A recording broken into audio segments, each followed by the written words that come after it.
Je reste sceptique face à la logique de ce texte et particulièrement de cet article 1er.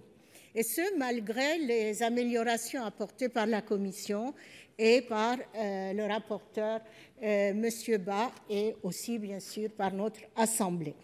Obliger toute la population à se vacciner et enchaîner les doses de rappel sous la menace d'une restriction des libertés permettrait, selon le gouvernement, de stopper l'épidémie et de diminuer la pression sur le système hospitalier, déjà bien malade. Ce n'est pas l'avis de l'OMS qui affirme que des programmes de rappel sans discernement ont toutes les chances de prolonger la pandémie plutôt que d'y mettre fin. Une nouvelle fois, l'exécutif semble céder à la panique, marginaliser toute une partie de la population par l'instauration d'un pass vaccinal n'est pas une solution viable. Le ciblage et la protection des publics à risque devraient être priorisés. La pédagogie auprès des plus réfractaires devrait continuer, l'utilisation des masques FFP2 renforcée, l'alternative d'un traitement médical développé. Le gouvernement oublie la prise en compte du caractère international de la lutte contre l'épidémie.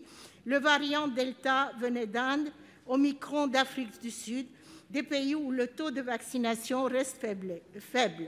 Une levée des brevets est indispensable pour limiter la circulation des variants. Bien sûr, nous, la France, nous ne pouvons pas à nous seuls lever les brevets vu que nous ne fabriquons pas de vaccins. En revanche, bien sûr, là, il faut qu'il y ait des accords européens et avec les États-Unis, qui sont les principaux fabricants de vaccins. Je reste persuadée de l'importance et de l'efficacité du vaccin. Je suis vaccinée 3 fois. Il faut conclure. Oui, mais il n'est cependant jamais bon d'instrumentaliser le médical pour faire de la politique. Il faut conclure maintenant. Je finis. Et de manipuler les Français pour occulter les errements du gouvernement Macron. Je voterai contre. Je ne prends pas la parole souvent, mais bon, je m'excuse d'avoir dépassé